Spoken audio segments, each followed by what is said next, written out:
Hello, ഈ കുഞ്ഞുവാവേനെ കണ്ടോ? നമ്മുടെ ഷോപ്പിൽ ഇന്ന് വന്ന ഒരു കസ്റ്റമർ മാമിൻ്റെ വാവയാണിത്. അപ്പോൾ മാം വെറുതെ ഞങ്ങളുടെ ഡിസ്പ്ലേ ഒക്കെ കണ്ടപ്പോൾ ഒന്ന് നോക്കാനായിട്ട് കയറിയതാണ്. പക്ഷേ കണ്ടപ്പോൾ മാമിനൊന്ന് വെയർ ചെയ്ത് നോക്കണമെന്നും പർച്ചേസ് ചെയ്ത് നോക്കണം എന്നൊക്കെ തോന്നി. പക്ഷേ വാവ കയ്യിലിരിക്കുന്ന കാരണം ചെയ്യാൻ പറ്റുന്നില്ലായിരുന്നു. അപ്പം പുള്ളിക്കാരി മലയാളിയല്ല കേട്ടോ. പക്ഷേ നമ്മളോട് എന്തോ പറയണമെന്നറിയത്തില്ല. അവസാനം ഞങ്ങൾക്ക് കാര്യം മനസ്സിലായി. അപ്പം ഞങ്ങൾ തന്നെ പറഞ്ഞു, മാം വാവേനെ ഞങ്ങൾ നോക്കിക്കോളാം, മാം പോയി ട്രയലൊക്കെ ചെയ്തിട്ട് വന്നാൽ മതി, ടൈം എടുത്ത് ട്രയൽ ചെയ്തിട്ടൊക്കെ വന്നാൽ മതി എന്ന് പറഞ്ഞപ്പോൾ പുള്ളിക്കാരി ഹാപ്പി. അങ്ങനെ ഞങ്ങൾ ഓരോരുത്തരായിട്ട് വാവേനെ ഇങ്ങനെ കളിപ്പിക്കുകയായിരുന്നു. അപ്പോൾ ഈ കുഞ്ഞുങ്ങളെ കളിപ്പിക്കുന്നതിന് നമുക്ക് ഭാഷ ഒരു പ്രശ്നമൊന്നുമല്ലല്ലോ. നമ്മളിങ്ങനെ കൊണ്ടു നടക്കുകയും നമ്മളെന്തെങ്കിലുമൊക്കെ കാണിക്കുമ്പോൾ അവരത് കണ്ടിങ്ങനെ ചിരിക്കുകയും ഭയങ്കര രസമായിരുന്നു. അത്രയും ടൈം ഞാനും എൻ്റെ സ്റ്റാഫുകളും എല്ലാവരും കൂടെ വാവയുടെ പുറകെയായിരുന്നു.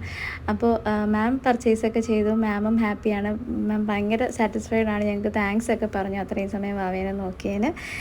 Thank you.